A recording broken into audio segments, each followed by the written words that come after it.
পর্যন্ত বাঁশ যখন পায়ের কাছে আনা হয় তখন যেই লোকটা থাকে নিচে তারও দুইজনে টান দিয়া উঠাইয়া ফেলে। বাঁশ দেওয়ার পরে কবরটাকে ঘুর অন্ধকার করার জন্য উপরে আবার চাষ দেওয়া হয়। এরপরে দুই পাশের মাটি টাইনা টাইনা টাইনা কবরের উপরে আইনা দেওয়া হয়। 40 কদম দূরে যাইয়া ইমাম সাহেব হুজুর বলে একবার সূরা ফাতিহা পড়েন, 3 বার সূরা ইখলাস পড়েন, দুরূদ শরীফ পড়েন, মিলাদ কিয়াম পড়েন। এরপরে মুনাজাত দিয়া দেখবেন সবাই বাড়িতে যায়। একদিন, 2 দিন, 3 দিন কান্না করা হয়। আপনারা বলেন 4 দিনের বেলায় কি চোখে আর পানি থাকে? তখন দেখবেন ওই বাবার সম্পদ নিয়ে সন্তানরা ভাগ বাটোয়ারা শুরু করে। বাবার সম্পদ নিয়ে 2-3টা ভাই থাকলে কই পূবের চকের জমিন আব্বা আমারে দিছে, বাজারের ভিটটা আব্বা আমারে দিছে, অমুক গড়টা বাবা আমারে দিয়া গেছে। এরপরে দেখবেন ভাইয়ে ভাইয়ে দ্বন্দ্ব হয়, মারামারি হয়। কথা বলেন ঠিক না বিঠে? এই জন্য ভাইয়েরা, যারা বান্দা থেকে আল্লাহর বন্ধু হয়, যারা বান্দা থেকে আল্লাহর বন্ধু হয়, আল্লাহর বন্ধু যারা হয় এরা মুমিন মুত্তাকি। এরা কোনোদিন সম্পদ নিয়ে আল্লাহ রাব্বুল আলামিন সূরা বাকারার 262 নম্বর আয়াতে পাকের মধ্যে স্পষ্ট করে বলে দিয়েছেন, বিসমিল্লাহির রহমানির রহিম الذين ينفقون أموالهم في سبيل الله ثم لا يتبعون জোরে বলুন ঘোষণাকার। আল্লাহ রাব্বুল আলামিন বলতেছেন, যারা আল্লাহর পথে নিজেদের ধন সম্পদ খরচ করে, যারা আল্লাহর পথে নিজেদের ধন সম্পদ ব্যয় করেন এবং ওই সম্পদ ব্যয় করার পরে তার মধ্যে কোনো অহংকার আসে না, তার মধ্যে কোনো অনুগ্রহ প্রকাশ করে না, ওই ব্যক্তিগুলা যারা মানুষকে কষ্ট দেয় না, যারা মানুষকে দান করার পরে, সম্পদ ব্যয় করার পরে যারা মানুষকে কষ্ট দেয় না, আল্লাহ রাব্বুল আলামিন বলতেছেন ওই সমস্ত ব্যক্তিদের জন্য আল্লাহ পাকের নিকট উত্তম পুরস্কার রয়েছে। জোরে কোন সুবহানাল্লাহ। সুম্মা লা ইউতবিউনা মা আনফাকু মান্নাও ওয়ালা আযাল্লাহুম আজরুহুম ইনদা রাব্বিহিম। যাদের মধ্যে অহংকার থাকে না, যারা দান করার পরে কোনো তকব্বরি করে না, আমার আল্লাহ কয় ওই সমস্ত ব্যক্তিদের জন্য আমি আল্লাহর পক্ষ থেকে রয়েছে উত্তম পুরস্কার। ওয়ালা খাউফুন আলাইহিম ওয়ালা হুম ইয়াহজানুন। আর প্রকৃতপক্ষে ওই সমস্ত ব্যক্তিদের কোনো ভয় নাই, চিন্তা নাই, কারণ তাদের হেফাজত করবেন কে? বন্ধুরা আমার, আমাদের দেশের মধ্যে দেখবেন কিছু কিছু মানুষ প্রচুর সম্পদের মালিক, কিন্তু এরা এমন ভাবে দান করে, এক হাতে দান করলে আরেক হাতে খবর জানে না, এমন লোকও আমাদের সমাজে আছে। আবার আরো কিছু কিছু সম্পদশালী ব্যক্তি আছে, দেখবেন চিটারি বাটফারি করে কিছু টাকা পয়সা হয়ে গেলে নিজের নামটা প্রধান অতিথি দেওয়ার জন্য, বিশেষ অতিথি দেওয়ার জন্য, সভাপতি দেওয়ার জন্য দেখবেন এরা 10,000, 20,000, 50,000, 1 লক্ষ টাকা পোলা ভান্ডি দিয়ে কইব আমার যদি দেশ তাইলে আমি 50,000 টাকা দিব। আসেনি?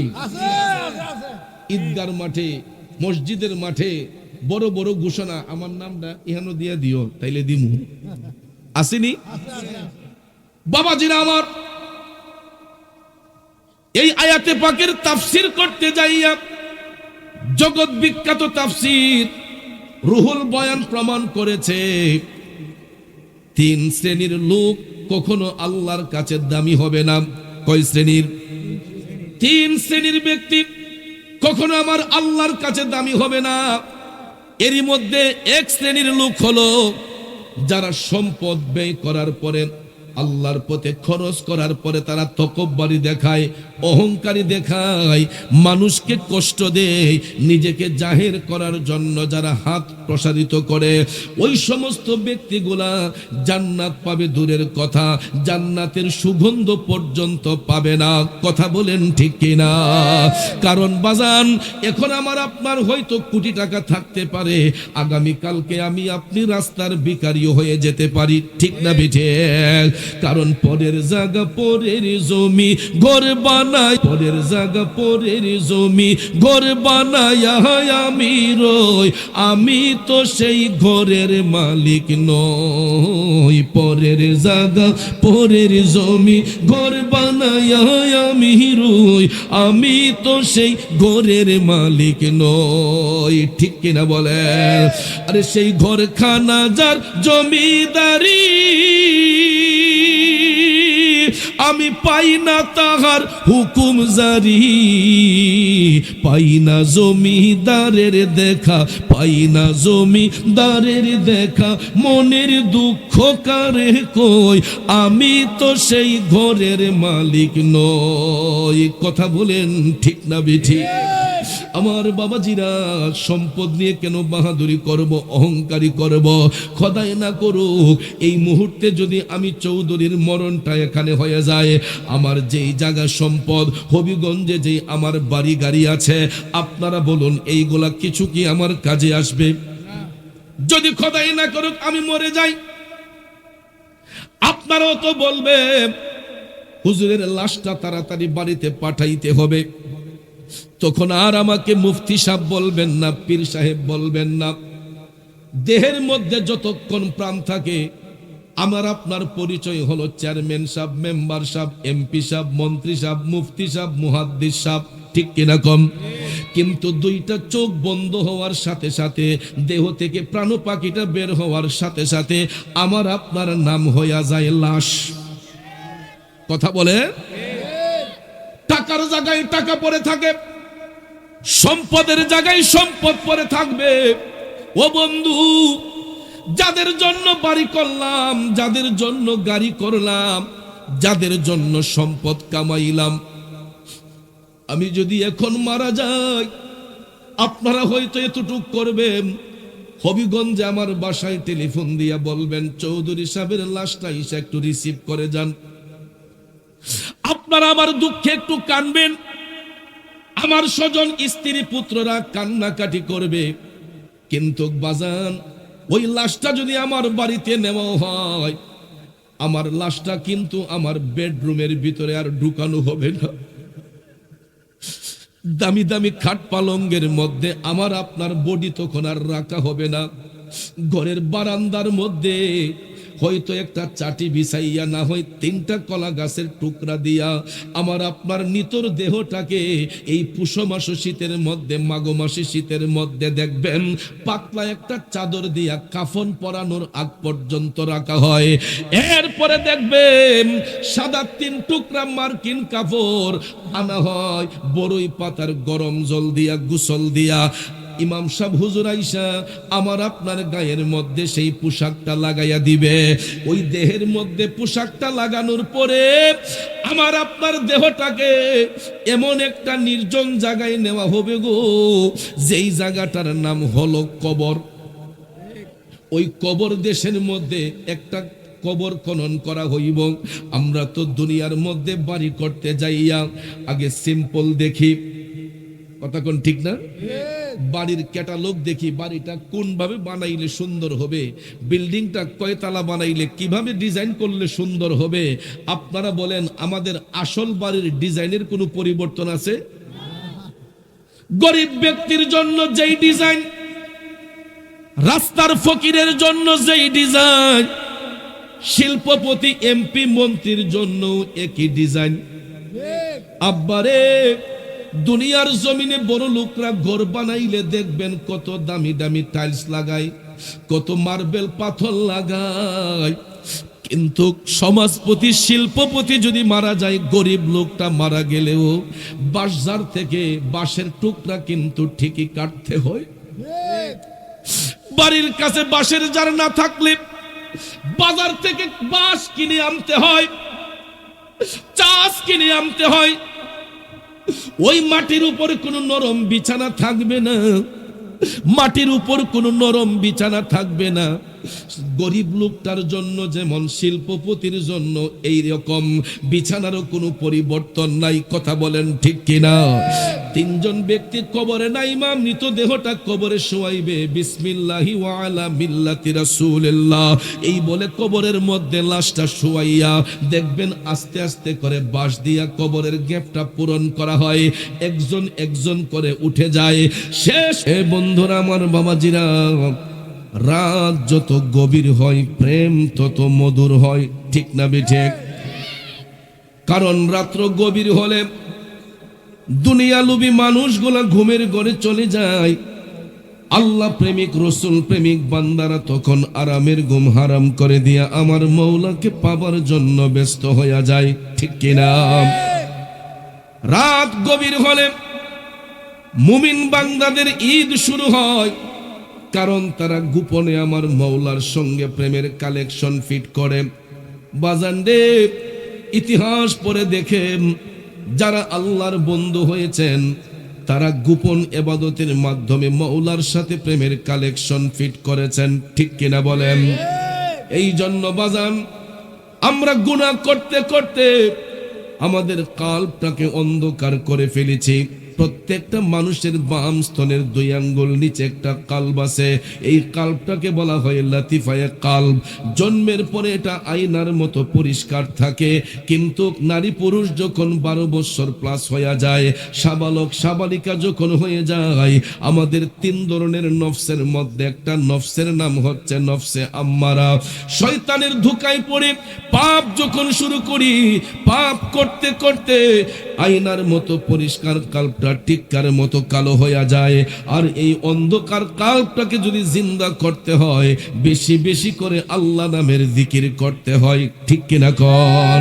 কারণ বাজান, লৌহের মধ্যে জং ধরলে হাতুড়ি দিয়ে বাড়ি দিলে যেইভাবে লৌহের জং দূর হয়, ঠিক তদ্রুপ ভাবে বান্দা যখন কলবের মধ্যে আল্লাহ আল্লাহ বলে আঘাত করে, তখন কলবের ময়লাটা পরিষ্কার হয়। তাইলে বলুন, আমরা কলবকে নূরান্বিত করতে চাই কি চাই না?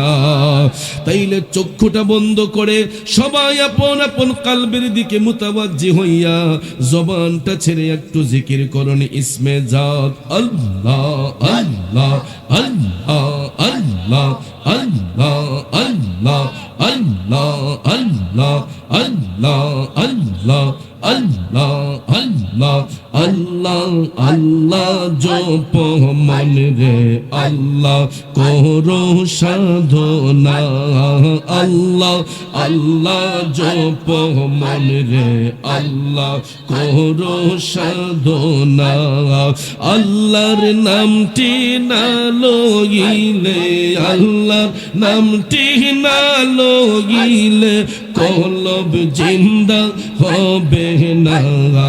আল্লাহ আল্লাহ জপ মন রে আল্লাহ করো সাধনা।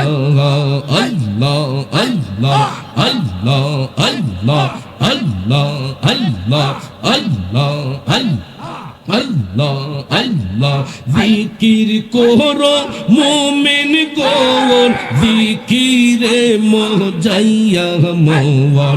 জিকির করো মুমিন গোর, জিকিরে মজাইয়া মোর। জিকিরে হয় দিল রোশন, ইমানের সাথে হই মরণ।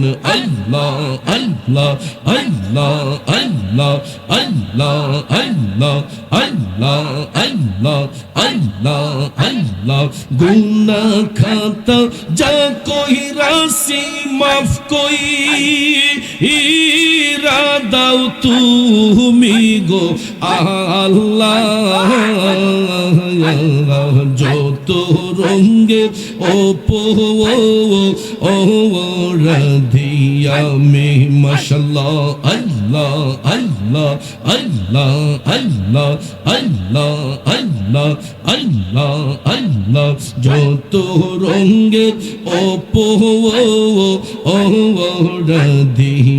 মে মাশাল্লাহ আল্লাহ আল্লাহ আল্লাহ কুরআনে শুনাছি গো আল্লাহ তুমি অন্তর্যামী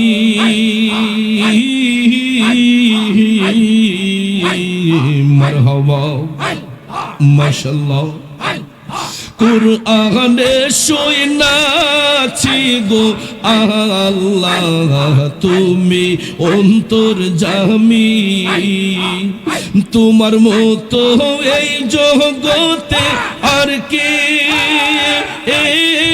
আছে দামি গো আল্লাহ যত রঙের অপরাধিয়া মে মারহাবা আল্লাহ আল্লাহ আল্লাহ আল্লাহ আল্লাহ আল্লাহ আল্লাহ আল্লাহ যত রঙের অপরাধিয়া মে মারহাবা আল্লাহ আল্লাহ আল্লাহ আল্লাহ আল্লাহ আল্লাহ আল্লাহ আল্লাহ আল্লাহ আল্লাহ আল্লাহ আল্লাহ আই মোহাম্মদ কামলি ওয়ালা আই রে আমার বুকে আয় আই মোহাম্মদ কামলি ওয়ালা আই রে আমার বুকে আয় আল্লাহ আল্লাহ ডাকে যে তোর পাগলেরা দয়াল রে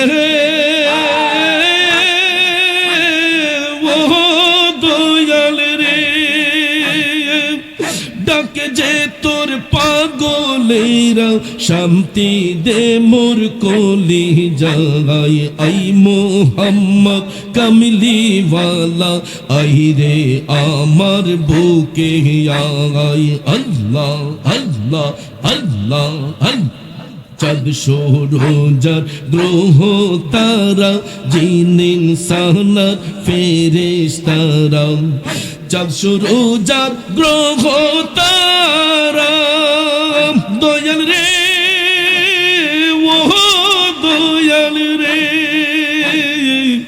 চাঁদ সূরজার গ্রহ তারা জিন ইনসানার ফেরেশতারা দিন রজনী চাইছে তারা ফুল তুলে দিতে গোলায় আই মোহাম্মদ কামলি ওয়ালা আই রে আমার বুকে আয় আই মোহাম্মদ কামলি ওয়ালা আই রে আমার বুকে আয় আল্লাহ আল্লাহ আল্লাহ আল্লাহ আল্লাহ আল্লাহ আল্লাহ আল্লাহ আল্লাহ আল্লাহ আল্লাহ আল্লাহ আল্লাহ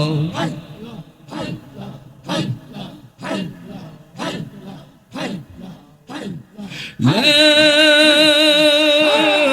ইলাহা ইল্লাল্লাহু মুহাম্মাদুর রাসূলুল্লাহ সাল্লাল্লাহু আলাইহি ওয়াসাল্লাম একটা জবানও বন্ধ রাখবেন না চিৎকার মেরে বলি আল্লাহু আকবার আর একটু মায়ার সুরে বলি ইয়া রাসূলুল্লাহ এ নবীর প্রেমিকেরা সামনে পিছনে মধ্যখানে সবাই মিলে উচ্চ আওয়াজে বলুন ইয়া ওয়ালি আল্লাহ বিসমিল্লাহির রহমানির রহিম বাজান, এখন আমার আপনার হয়তো কোটি টাকা থাকতে পারে, আগামী কালকে আমি আপনি রাস্তার ভিখারিও হয়ে যেতে পারি, ঠিক না বেঠে? কারণ পরের জায়গা পরের জমি ঘর বানায়া আমি রই, আমি তো সেই ঘরের মালিক নই। পরের জায়গা পরের জমি ঘর বানায়া আমি রই, আমি তো সেই ঘরের মালিক নই, ঠিক কিনা বলে? আরে সেই ঘরখানা যার জমিদারি, আমি পাই না তাহার হুকুম জারি, পাই না জমিদারের দেখা, পাই না জমিদারের দেখা, মনের দুঃখ কারে কই, আমি তো সেই ঘরের মালিক নই। কথা বলেন ঠিক না বেঠি? আমার বাবাজিরা, সম্পদ নিয়ে কেন বাহাদুরি করব, অহংকারী করব? খোদাই না করুক এই মুহূর্তে যদি আমি চৌধুরীর মরণটা এখানে হয়ে যায়, আমার যেই জায়গা সম্পদ হবিগঞ্জে যেই আমার বাড়ি গাড়ি আছে, আপনারা বলুন এইগুলা কিছু কি আমার কাজে আসবে? যদি খোদাই না করুক আমি মরে যাই, আপনারাও তো বলবেন হুজুরের লাশটা তাড়াতাড়ি বাড়িতে পাঠাইতে হবে। তখন আর আমাকে মুফতি সাহেব বলবেন না, পীর সাহেব বলবেন না। দেহের মধ্যে যতক্ষণ প্রাণ থাকে, আমার আপনার পরিচয় হলো চেয়ারম্যান সাহেব, মেম্বার সাহেব, এমপি সাহেব, মন্ত্রী সাহেব, মুফতি সাহেব, মুহাদ্দিস সাহেব, ঠিক কিনা কম?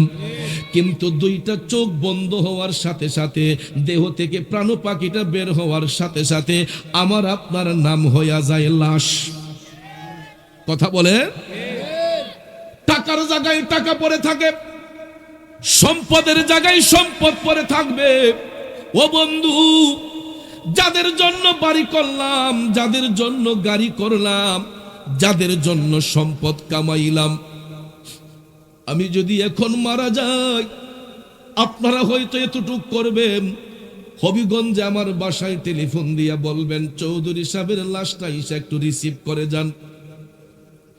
আপনারা আমার দুঃখে একটু কানবেন, আমার স্বজন স্ত্রী পুত্ররা কান্নাকাটি করবে। কিন্তু বাজান, ওই লাশটা যদি আমার বাড়িতে নেওয়া হয়, আমার লাশটা কিন্তু আমার বেডরুমের ভিতরে আর ঢুকানো হবে না। দামি দামি খাট পালঙ্গের মধ্যে আমার আপনার বডি তখন আর রাখা হবে না।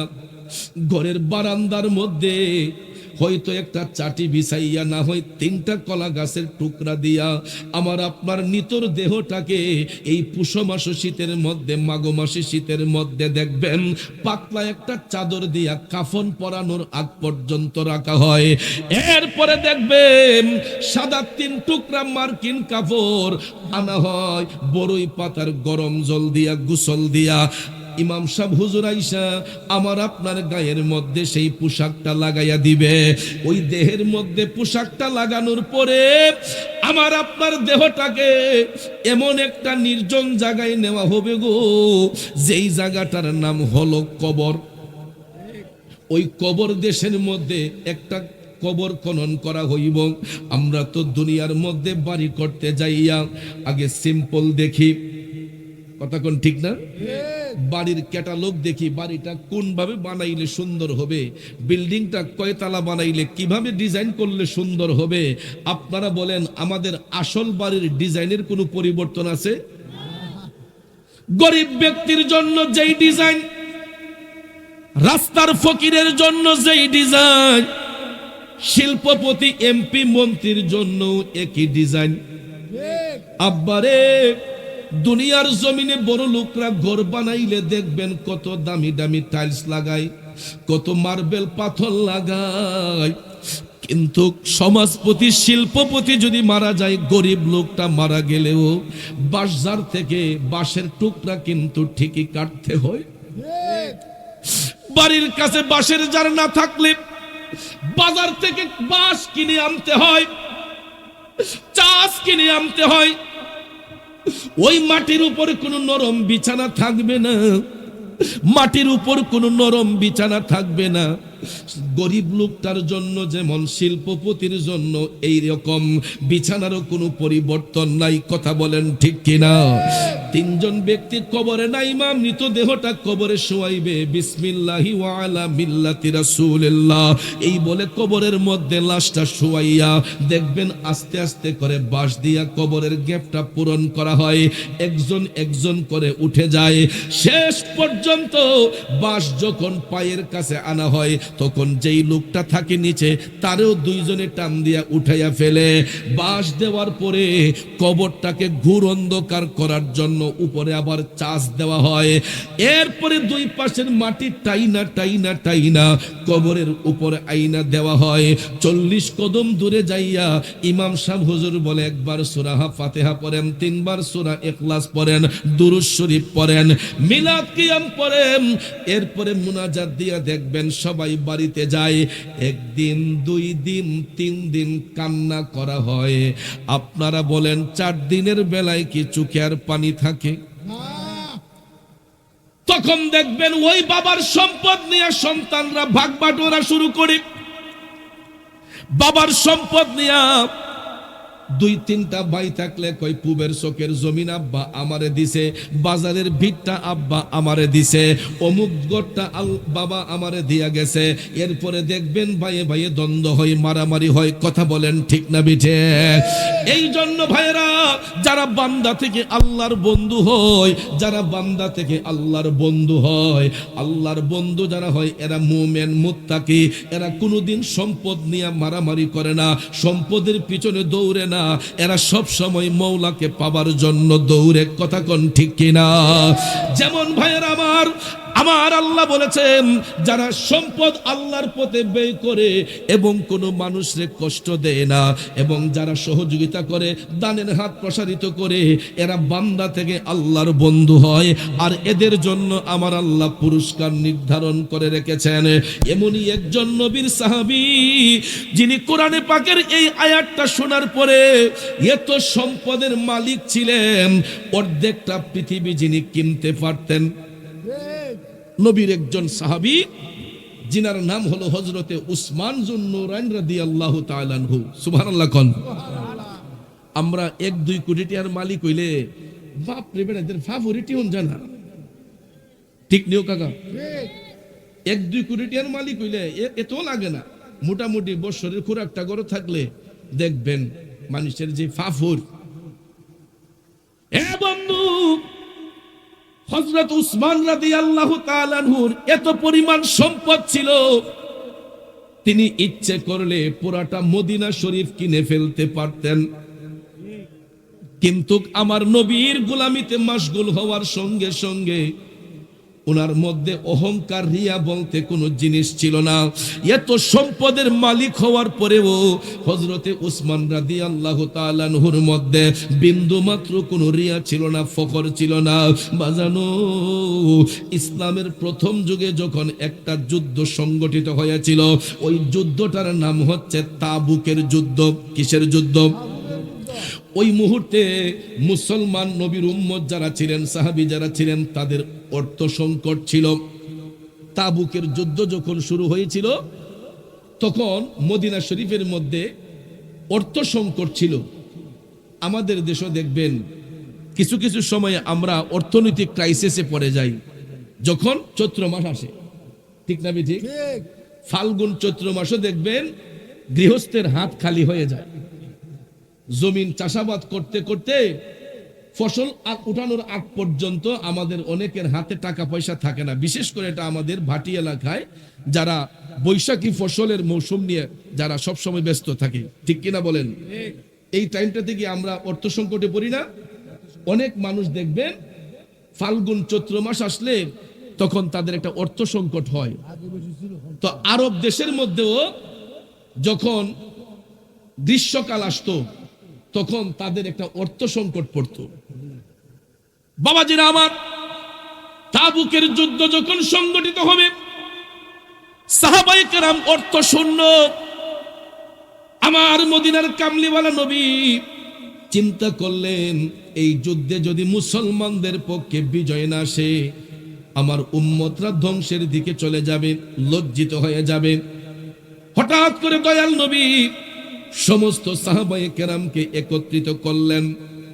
একত্রিত করার পরে দয়াল নবী আমার সাহাবায়ে কেরামের উদ্দেশ্যে ভাষণ দিয়ে বলতেছেন, আজকের এই ময়দানে তোমরা যে যত বেশি খরচ করবা, হাসরের ময়দানে আল্লাহ রাব্বুল আলামিন এই পরিমাণ পুরস্কার তোমাদেরকে দান করবে। রাসূল বললেন যে আজকের এই দিনে তোমরা যে যত বেশি খরচ করবা, এই যুদ্ধে যে যত বেশি খরচ করবা, হাসরের ময়দানে আল্লাহ তাআলা তোমাদেরকে এর চাইতে দ্বিগুণ পুরস্কার প্রদান করবে। নবীজির কথা শুনলে সাহাবায়ে কেরামের কি আর হুঁশ থাকে? পলকে জীবন দিয়ে দেব যদি নবী তুমি চাও, কলিজা টুকরা করে দেব যদি নবী তুমি চাও। ও গোয়ারি জিয়া আমার এই অধমের একবার দেখা দাও, হাবিবি ইয়া রাসূলুল্লাহ, হাবিবি ইয়া হাবিবাল্লাহ, হাবিবি ইয়া রাসূলুল্লাহ, হাবিবি ইয়া। কষ্ট হচ্ছে আমার বাবাজিরাম, চিৎকার মেরে বলুন না ইয়া রাসূলুল্লাহ। ঠান্ডা ওহনো আইসই না, ওহনি হেরাবে হয়ে গেছে। আপনার কি বাঁকা হয়ে গেছে? এখনো তো ঠান্ডা পুরোপুরি আসে নাই, তাইলে এত দুর্বল হয়ে আওয়াজ দিলে এটা কেমনে হয়? চিল্লায়া বলুন তো ইয়া রাসূলুল্লাহ। পিছনের বাইরা এক সমানে বলুন ইয়া রাসূলুল্লাহ। পলকে জীবন দিয়ে দেব যদি নবী তুমি চাও, কলিজা টুকরা করে দেব যদি নবী তুমি চাও। ও গোয়ারি জিয়া আমার এই অধমের একবার দেখা দাও, হাবিবি ইয়া রাসূলুল্লাহ, হাবিবি ইয়া হাবিবাল্লাহ, হাবিবি ইয়া রাসূলুল্লাহ, হাবিবি ইয়া হাবিবাল্লাহ। একটা জবানও বন্ধ রাখবেন না, চিৎকার মেরে বলি ইয়া রাসূলুল্লাহ। জগতের বন্ধুরা রে, ও মুরব্বী বাবাজিরা গো, আমার মা বোনরা বাড়িতে বসে যারা শুনছেন, আল্লাহর হাবিব যখন এই ঘোষণা করলেন, সাহাবায়ে কেরাম পাগল পারা হয়ে গেলেন, তারা কি দিবেন কি না। ওই মুহূর্তে তাদের অর্থ সংকট থাকার পরেও আমার নবীর সাহাবাগণ যার যার অবস্থান থেকে কেউ একটা উট, কেউ দুইটা উট, কেউ তিনটা উট, এই রকম ভাবে যার ঘরে যা আছে সব কিছু আইনা তাবুকের মাঠের এক পাশে জমা করলেন। সুবহানাল্লাহ কোন। এই সংবাদ যখন হযরতে উসমান রাদিয়াল্লাহু তাআলা আনহু শুনলেন, ভাইয়েরা আমার, বন্ধুরা আমার, হযরতে উসমান তাবুকের যুদ্ধে খরচ করার জন্য তিনি তখনকার সময়ের 1000 স্বর্ণ মুদ্রা, তখনকার সময়ে 1000 স্বর্ণ মুদ্রা, 940টা উট, 940টা উট, 60টি তেজি ঘোড়া, যুদ্ধের ময়দানে মোকাবেলার জন্য 60টা তেজি ঘোড়া, 940টা উট, 1000 স্বর্ণ মুদ্রা হযরতে উসমান এই তাবুকের ময়দানে এক মাঠের পাশে তিনি আইনা হাজির করলেন। দেখা যায় সমস্ত সাহাবায়ে কেরাম মিলে যা দিলেন, হযরতে উসমান একাই এর চাইতে দ্বিগুণ। ভাইয়েরা আমার, বন্ধুরা আমার, আমার রাসূল আহ্বান করার সঙ্গে সঙ্গে সাহাবায়ে কেরাম কিছুই রাখেন নাই, যার যার অবস্থান থেকে সবাই আইনা হাজির করলেন। এমন সময় ভাইয়েরা আমার, বন্ধুরা আমার, হযরতে উসমান রাদিয়াল্লাহু তাআলা আনহু 940টা উট, 60টি ঘোড়া, 1000 স্বর্ণ মুদ্রা নগদ তিনি প্রদান করলেন। আল্লাহর হাবিব যখন এতগুলা উট দেখলেন, রাসূল ডাক দিয়া কই, সাহাবারা রে, ও আমার সাহাবারা, এতগুলা উট কে আইনা হাজির করলো, এইগুলা কার?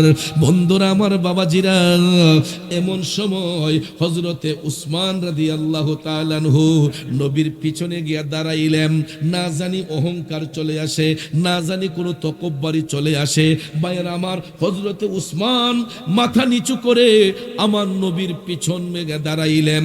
রাসূল যখন বললেন এতগুলা উট কে দান করলো, হঠাৎ করে একজন সাহাবী ডাক দিয়া কয়, নবী গো, ইয়া রাসূলুল্লাহ, আমাদের সবার ঘরে এখন অর্থনৈতিক ক্রাইসিস, এরপরে নবী গো, আমরা সামর্থ্য অনুসারে এই সাইডের গুলা আমরা সবাই আনছি, আর এখানে 940টা উট, 60টি ঘোড়া আর এই 1000 স্বর্ণ মুদ্রা দান করেছেন আপনার সাহাবী হযরতে উসমান যুন্নুরাইন। আমার রাসূল হযরতে উসমান রাদিয়াল্লাহু তাআলা আনহুর এই দানের বদান্যতা দেখে মুচকি হেসে রাসূল বললেন, উসমান, তুমি তো জ্ঞানী হয়ে গেছো। জ্ঞানী শব্দের অর্থ হলো ধনী। জ্ঞানী শব্দের অর্থ কি? ধনবান ব্যক্তি। রাসূল বলতেছেন, উসমান, তুমি তো জ্ঞানী হয়ে গেছো। সুবহানাল্লাহ কন্যা। হযরতে উসমান এই কথা শোনার পরে খুশি হওয়ার কথা না বেজার হওয়ার কথা? তিনি মনে মনে খুশি, কিন্তু তিনি টপ টপ করে চোখের পানি ছেড়ে কান্না করতেছেন। ইয়া রাসূলুল্লাহ, নবী গো, এত বড় উপাধি আমি উসমানকে দিলেন, আমি ইসলামের জন্য কি করতে পারি ইয়া রাসূলুল্লাহ? তখন তিনি টপ টপ করে চোখের পানি ছেড়ে কান্না করতেছেন। ওরে যাহার দনে হইলাম ধনী, যাহার মানে হইলাম মানি। খারাপ লাগে বাজান? ভাত খাইলে, ফল খাইলে পেটের ক্ষুধা নিবারণ হয়, আর আল্লাহ নবীর শান গাইলে রুহের ক্ষুধা নিবারণ হয়। তো পেটের ক্ষুধাও নিবারণ করতে হবে, রুহের ক্ষুধাও নিবারণ করতে হবে, ঠিক কিনা? এই জন্য আমার রাসূল বলছেন যে অত পেট ভরে খাইও না, খাওয়ানটাও হিসেব করে খাইতে হবে। রাসূল বলেছেন পেটটারও 3 ভাগে ভাগ করে নিও, 1 ভাগে রাখবা দুনিয়াবি খাবার, আরেক ভাগে রাখবা পানি, আর আরেক ভাগে রাখবা মৌলার জিকির। এই জন্য বাবাজিরা, ভাত খাইলে, ফল খাইলে পেটের ক্ষুধা নিবারণ হয়, আল্লাহ নবীর জিকির করলে, নবী ওলির শান গাইলে রুহের ক্ষুধা নিবারণ হয়। ওরে যাহার দনে হইলাম ধনী, যাহার মানে হইলাম মানি, ওরে যাহার গুণে হইলাম গুণী, প্রাণে বিশ্বাস রয়া আমার, মুর্শিদ আমার রংমহলে আগ দুয়ারে পাহারাদার, তাই তো আমি শুইয়া থাকি সংবাদ লই না দুনিয়ার। আল্লাহু আকবার। হযরত উসমান কয়, আমার ইজ্জত, আমার সম্মান সবকিছু নবীর কারণে, আমার বলতে তো আমার কিছু নাই, আমার বলতে তো আমার কিছু নাই। ভাইয়ের আমার, বন্ধুরা আমার, হযরত উসমান যখন তিনি জ্ঞানী উপাধি পাইলেন, রাসূল যখন বললেন উসমান তুমি তো জ্ঞানী হয়ে গেছো, সাথে সাথে হযরতে উসমান উনার বাড়িতে যাইয়া তিনি একটা দান তহবিল গঠন করলেন। তিনি একটা দান তহবিল গঠন করলেন, একটা ফান্ড গঠন করলেন, আর ওনার কর্মচারীদেরকে বলছেন যে আজকের পর থেকে কেউ যদি এখানে আসে, দিন রাত 24 ঘন্টা এটা খোলা থাকবে, 24 ঘন্টা এটা খোলা থাকবে, কেউ যেন এখান থেকে নিরাশ হইয়া না ফিরে। নবীর প্রেমিকেরা, হযরত উসমান এই ফান্ড গঠন করার পরে তিনি নির্দেশ দিলেন এটা 24 ঘন্টা ওপেন থাকবে, কখনো যেন বন্ধ না হয়। দিনে রাইতে 24 ঘন্টা যারা আসবে এখান থেকে যেন কেউ খালি না ফিরে। বন্ধুরা আমার, বাবাজিরা, হযরতে উসমান রাদিয়াল্লাহু তাআলা আনহুর এই দানের ফান্ড দেখা আমার মদিনার কামলিওয়ালা নবী খুশি হয়েছেন। দয়াল নবী হযরতে উসমান রাদিয়াল্লাহু তাআলা আনহুর জন্য দোয়া করেছেন।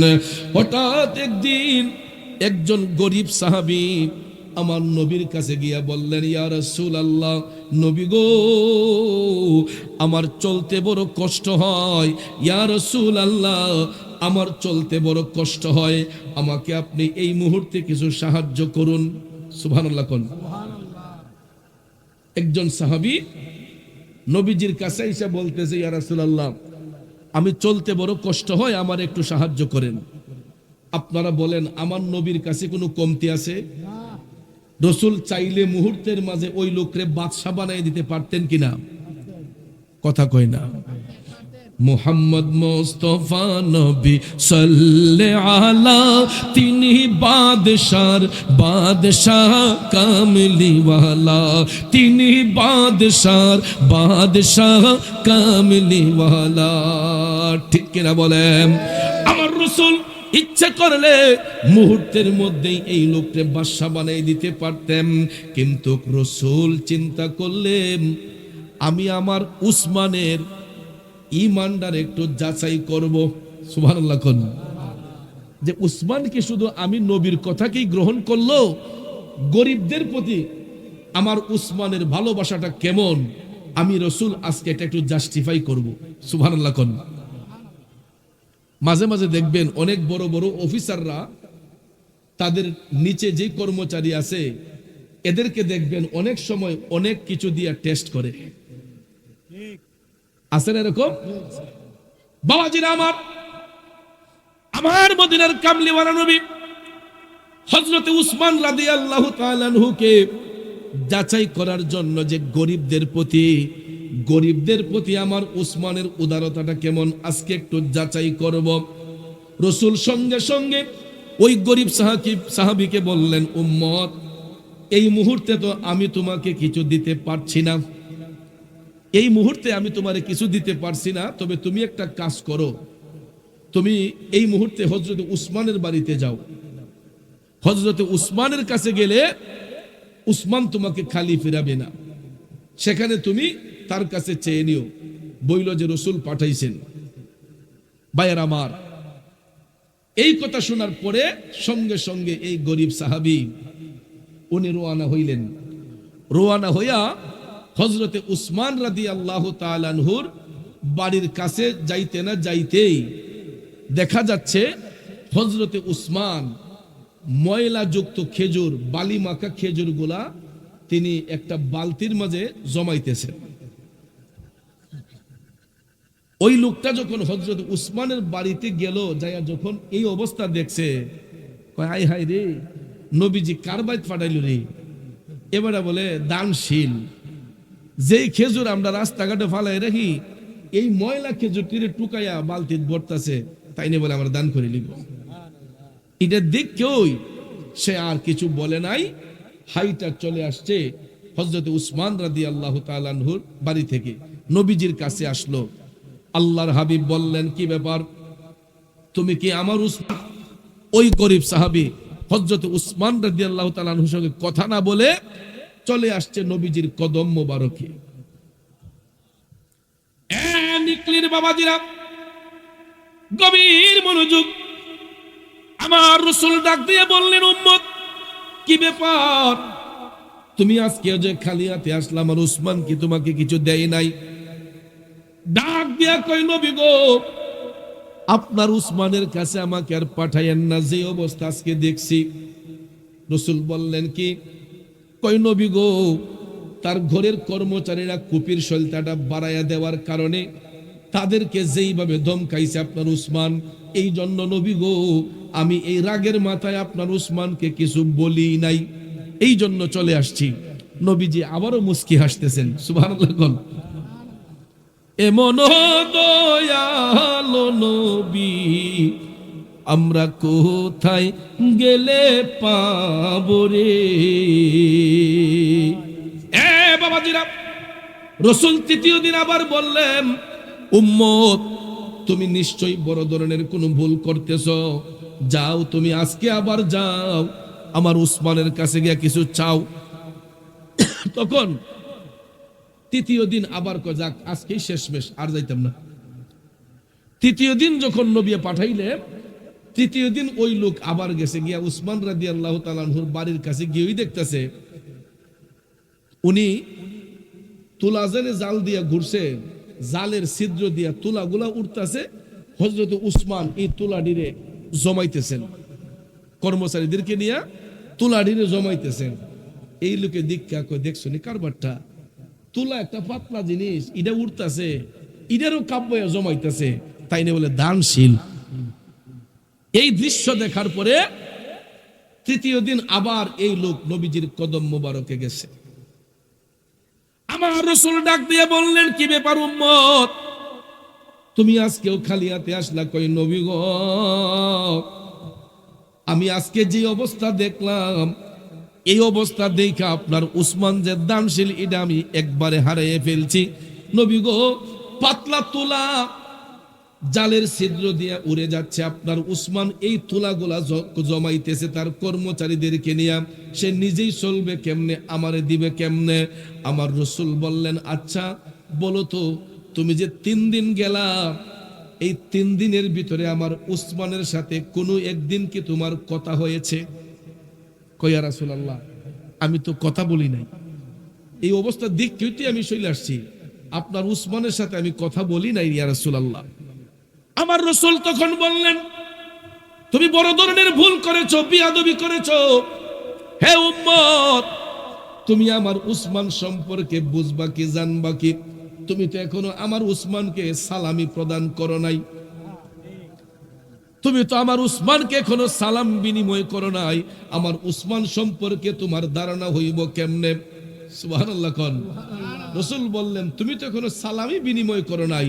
মুসলমানদের পরিচয় হলো আগে পরস্পর সাক্ষাৎ হলে সালাম বিনিময় করতে হবে, ঠিক না? ঠিক। এরপরে কুশল বিনিময়, আগে সালাম এরপরে কালাম।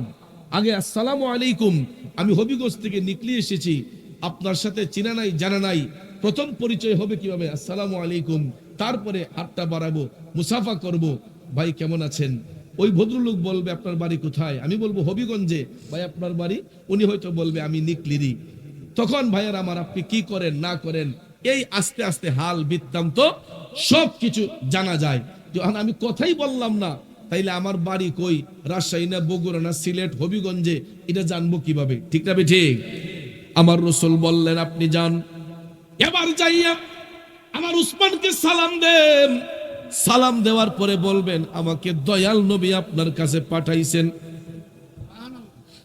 চতুর্থ দিন ওই গরিব সাহাবী আবার নবীজির কথা মোতাবেক হাইটা হাইটা হাইটা হযরতে উসমান রাদিয়াল্লাহু তাআলা আনহুর বাড়ির সামনে আসতেই হযরতে উসমান রাদিয়াল্লাহু তাআলা আনহুকে তাল্লাশ করলো।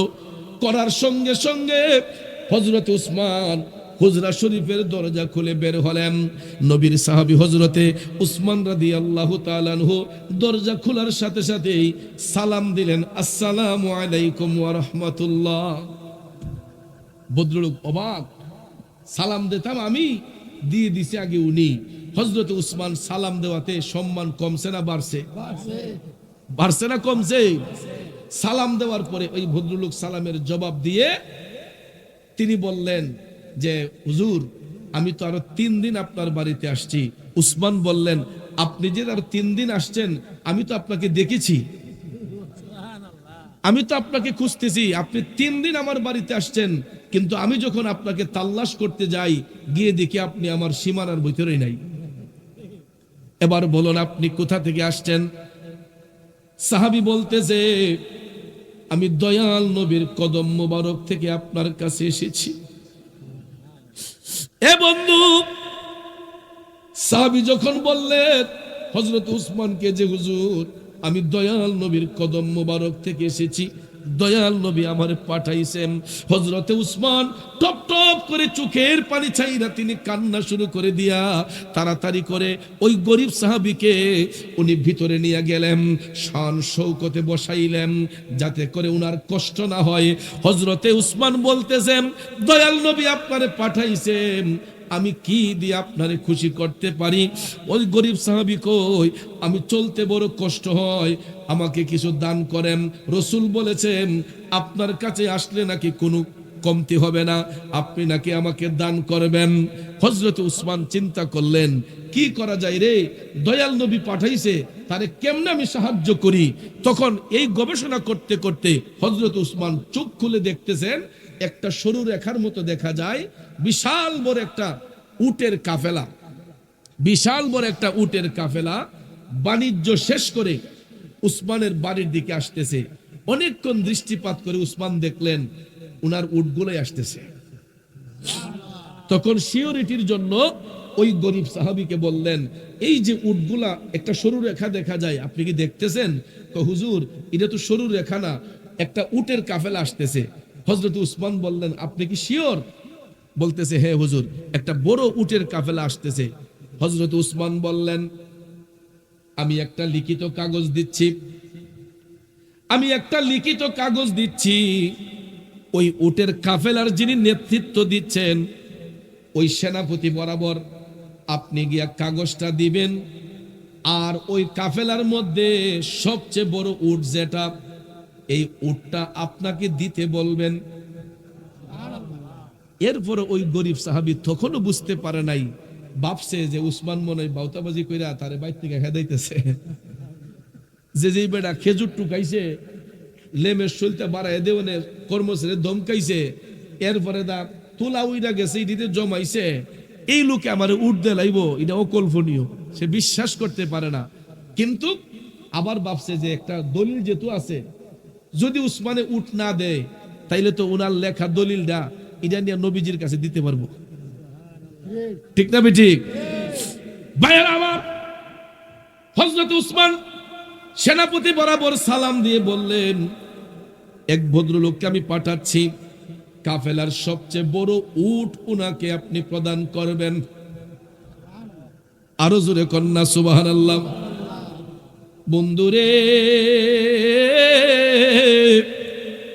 হযরতে উসমান রাদিয়াল্লাহু তাআলা আনহু চিঠিটা দেওয়ার সঙ্গে সঙ্গে দেখা যায় ওই গরিব সাহাবী চিঠি হাতের মধ্যে নিয়ে হাইটা চলে গেলেন সেই কাফেলার মধ্যে। উটের কাফেলা উসমানের বাড়ির কাছাকাছি, কিন্তু বাড়িতে আসার আগেই হযরতে উসমান রাদিয়াল্লাহু তাআলা আনহুর চিঠি নিয়ে ওই গরিব সাহাবী চলে গেলেন কাফেলাতে, গিয়ে বললেন, সেনাপতি আপনি? কই হ্যাঁ। কই এই চিঠিটা একটু পড়েন। সেনাপতি চিঠিটা পড়ে দেখতেছে উসমান রাদিয়াল্লাহু তাআলা আনহুর হাতের লেখা, যে আমি এই লোককে পাঠাইছি, কাফেলার বড় উটটা ওনাকে প্রদান করেন। ভাইয়েরা আমার, হযরত উসমান রাদিয়াল্লাহু তাআলা আনহুর হাতের লেখা পাইয়া ওই কাফেলার সেনাপতি বললেন, ঠিক আছে আপনি চয়েস করুন, কোনটা আপনার পছন্দ হয়। এখন এই গরিব সাহাবী একটা একটা করে পছন্দ করতেছে, গিয়া দে হগুল দুই পিছন একটু সুডু মুডু মাঝারি, এখন বড় কোনটা, পিছন থেকে দিকটা হাঁটতে হাঁটতে একবারে সামনে কয় না, এটা তুই বড়, দেখা যায় সামনেরটাই সবচাইতে বড়।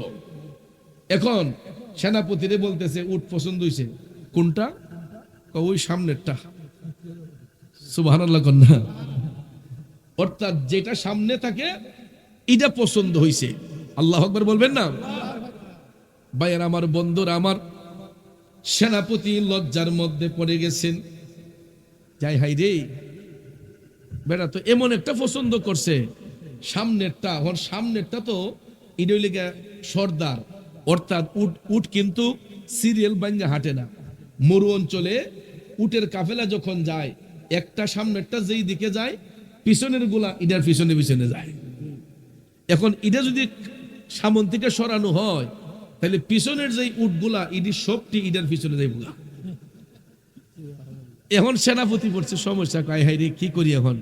কয়েছে ঠিক আছে, উট আপনি নিয়েন, আমি একটু হযরত উসমান রাদিয়াল্লাহু তাআলার বাড়ি তো কাছেই, আসুন আমরা বাড়ির ভিতরে যাই, গিয়া যদি হযরত উসমান আপনাকে বড়টা দিয়ে দেন তাইলে আমার আর কোনো আপত্তি নাই, আমি একজন প্রতিনিধি পাঠাইতেছি, উনি দেখি কি রেজাল্ট নিয়ে আসে। সেনাপতি হযরত উসমান রাদিয়াল্লাহু তাআলা আনহু বরাবর একজন লোক পাঠালেন যে হুজুর আপনি যেই লোকরে পাঠাইলেন এই ভদ্রলোক তো কাফেলার এমন এক উট পছন্দ করছে যেটা সবচাইতে সামনে ছিল। এখন সামনেরটা যদি লাইন থেকে সরানো হয়, পিছনের সবগুলা উট তো ইনার পিছনে চলে যাবে। হযরতে উসমান টপ টপ করে চোখের পানি চাইরা কান্দে গো। হযরতে উসমান চোখের পানি ছেড়ে কেঁদে কেঁদে বলতেছে, আরে সেনাপতি, তুমি তাড়াতাড়ি যাও, তাড়াতাড়ি যাও, গিয়া তুমি ওই কাফেলার নেতৃত্ব দানকারী সেনাপতিকে বলো, ভদ্রলোক যদি সামনের উটটা পছন্দ করে আর এইটা যদি লাইন থেকে সরানোর পরে পিছনের গুলা যদি এটার পিছন দিকে চলে যায়, সেনাপতিরে গিয়া বইলা দিও একটা উটের মালিকানা আর আমার কাছে নাই। যাও যাও, ওই কাফেলার যতগুলা উট আছে সবগুলা উট ওই সাহাবীকে দান করা হোক। আমার নবীর মোহব্বতে এই কাফেলার সমস্ত উট উনার মালিকানায় দেওয়া হোক। কারণ সামনেরটা যদি উনি পছন্দ করছে তাইলে বুঝতে হবে পিছনের গুলো ইদার দিকে যাবে, এখানে আমার আর কোনো মালিকানা নাই, সবগুলা উট উনাকে দান করা হোক। এমন দানশীল কয়জন আছে ও পৃথিবী গুইরা একজন পাওয়া যাইবনি। আপনারা বলেন, আমরা তো মুখ দিয়া সব দিলাই। ফিসাব ধরলে দেখবেন ফিসাব রেখো, বাবা আমি তো জান জীবন সব দিলাইছি আপনারে। এরপরও দেখবেন ফিসাব আইলে হাদিয়াটা দিতে গিয়া বহন বনে কত দিতাম রে, হ্যাঁ নজরানা দিতেও অনেকে হিসাব করে, আবার খালি ফায়া লইতো, খালি পায়া লইতো। ওরে মুর্শিদের হাতে বন্ধু কে লুট করবে আমার সন্দুক, পাষাণ আছে আমারে বুক, দারদারি নাই আমি তার, মুর্শিদ আমার রংমহলে আগ ধুয়ারে পারাদার, তাই তো আমি শুইয়া থাকি সংবাদ লই না দুনিয়ার। খারাপ লাগতেছে বাজাম, ওরে 12 মাসে 12 আনা খাজনা লয় মুর্শিদ সুজনা, লাভটা খেয়ে আমার চাইরানা, হাজার সবুর সেকেন্ড সার, মুর্শিদ আমার রংমহলে। বন্ধুরে, হযরতে উসমান রাদিয়াল্লাহু তাআলা আনহু কয়, আমার বলতে তো আমার কিছু নাই, এইগুলা হয়তো আল্লাহ তাআলা আমার দায়িত্বে দিয়েছেন, মালিক তো আমার মৌলা পাক, এইগুলার মধ্যে আমার কোনো মালিকানা নাই, সব কিছু তিনি ইসলামের পক্ষে ব্যয় করে দিয়েছেন। আর এই দানকৃত ফান্ড আজও পর্যন্ত মদিনা শরীফ গেলে আপনারা দেখতে পাবেন। ১৫০০ বছর আগে তিনি এই ফান্ড তৈরি করছিলেন। এই ফান্ডের অধীনে কত বিলিয়ন বিলিয়ন রিয়াল আছে, ডলার আছে, এটা আরবের সরকারও হিসেব করে কইতো না। হাজার হাজার billion billion billion billion dollar এই যে পৃথিবীর বিভিন্ন দেশে এইগুলা দিয়া মসজিদ হচ্ছে, মাদ্রাসা হচ্ছে, অনেক বড় বড় কমপ্লেক্স হচ্ছে উসমান রাদিয়াল্লাহু তাআলা আনহুর দানকৃত ফান্ডের টাকা দিয়া। আপনার কাছে খবর আসেনি? থাকবো কেমনে?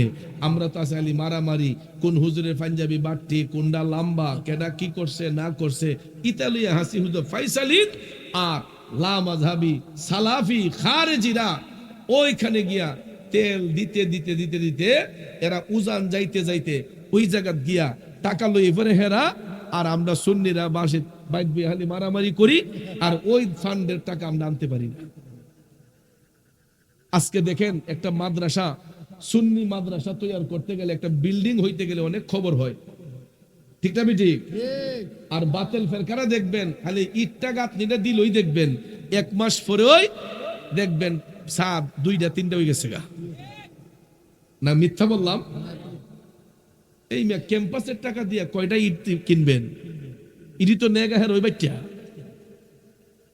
মসজিদ মাদ্রাসা যে ক্যাম্পাস করে ভাই দিয়া যান গাড়ি আটকাইয়া দিয়া যান দিতে দিতে তো ইডির 3 ভাগের 2 ভাগ হেরোই নাগা, 1 ভাগ দিয়ার কয় হাজার ইটুইব, কথা কয় না আসেনি মিয়া? এটাও তো এক ধরনের ব্ল্যাকমেইল। মসজিদের দোহাই দিয়া, মাদ্রাসার দোহাই দিয়া ভাই দিয়া যান বাসের মাঝে উঠতে কথা রিসিট লিয়ে দেখবেন আরো কত সিটার বাটফার আছে, আসেনি? খোঁজ করলে দেখা যায় ইডি তারা নিজে দান্দা করে। কিন্তু ভাইয়ের আমার এটা সত্য, ইট গাঁথনি দিল টাকা আইসা পড়ে, ওদের ফান্ডে টাকা আছে, ওই ফান্ড থেকে টাকাগুলা দ্রুত গতিতে আসে, কাজ করে ইডি দিয়া, আর ইডি দিয়া মজা মারে। মানুষের জিগাইলে যে না এটা আপনারাই দিচ্ছেন, আল্লাহ রাস্তে করে লিখছি। কথা কোন ঠিক না ঠিক? এই জন্য বাজান আমার, আল হাক্কু মুররুন, সত্য কথা তিতা লাগে বাবা, কিন্তু সত্যটারে গ্রহণ করবেন। আল হাক্কু মুররুন, সত্য কথা তিতা, কিন্তু সত্যটারে ভালোবাসবেন, সত্যের পক্ষে থাকবেন। কারণ ইসলাম কায়েম হওয়ার পর থেকে এ যাবৎ পর্যন্ত যতটা জিহাদ হয়েছে, যুদ্ধ হয়েছে, প্রত্যেকটা যুদ্ধে মুমিনের সংখ্যা কম ছিল, মুনাফিকের সংখ্যা বেশি ছিল। তাকান কারবালার ময়দানে নবীর পক্ষে, আহলে বায়াতের পক্ষে মাত্র 72 জন, আর এজিদের সংখ্যা ছিল 22,000। কই 72, কই 22,000? আব্বাজি, জয় কি ইমাম হুসাইনের হয়েছে না এজিদের হয়েছে?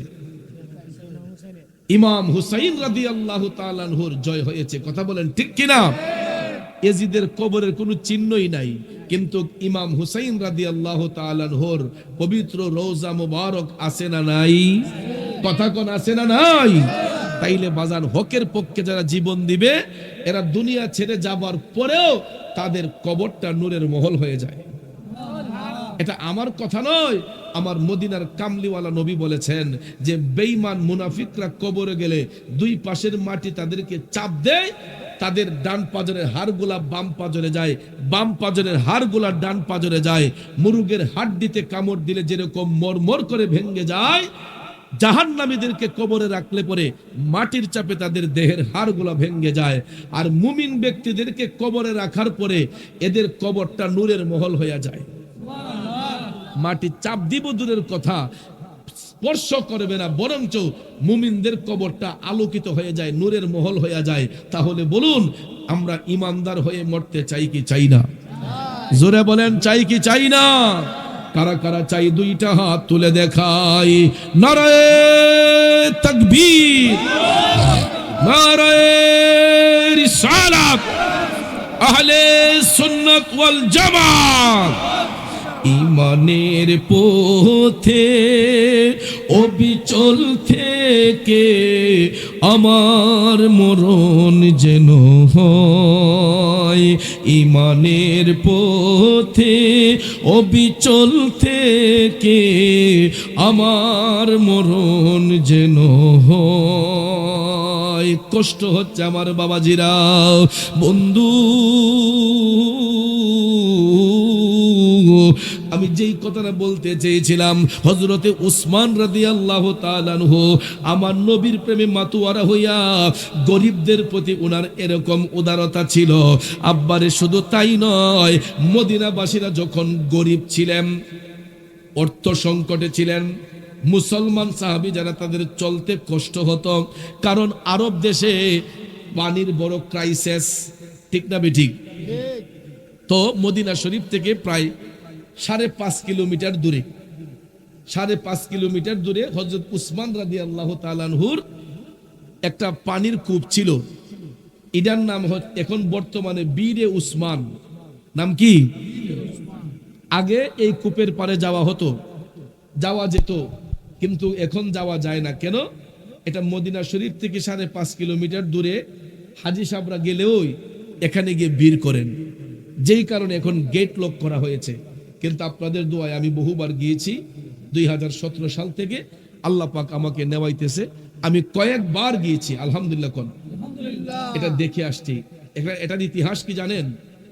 হযরতে উসমান রাদিয়াল্লাহু তাআলা আনহু কখন এটা আনলেন? এটা কিন্তু মুসলমানদের জিম্মায় ছিল না। এক ইহুদির জিম্মায় ছিল। ওই পানির কূপটা এক ইহুদির জিম্মায় ছিল। তো ইহুদি কি করত, সে এই পানির কূপ দিয়ে ব্যবসা করত। একদিন আর 2 দিনার কইরা সে পানি বিক্রি করত। এখন নবীর সাহাবী যারা, মুসলমান সাহাবী যারা, তারা তো গরিব ছিলেন, অনেকের পক্ষে তো টাকা দিয়ে পানি কিনা সম্ভব হতো না। ভাইয়েরা আমার, বন্ধুরা আমার, সমস্ত সাহাবায়ে কেরাম একত্রিত হইয়া তারা নবীজির কদম মোবারকে গিয়া বললেন, নবী গো,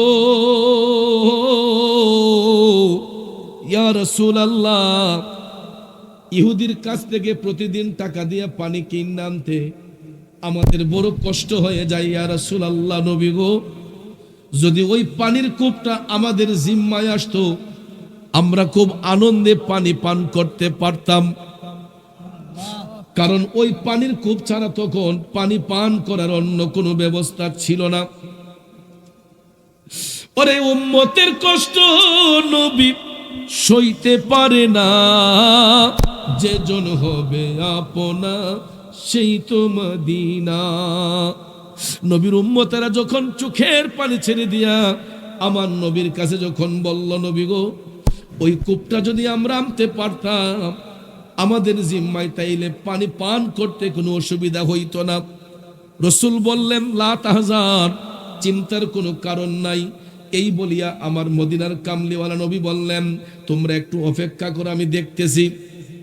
রাসূল চিন্তা করলেন, কূপটা যেহেতু ইহুদির জিম্মায়, তার কাছ থেকে তো জোর করে আনা যাবে না, ঠিক না? ঠিক।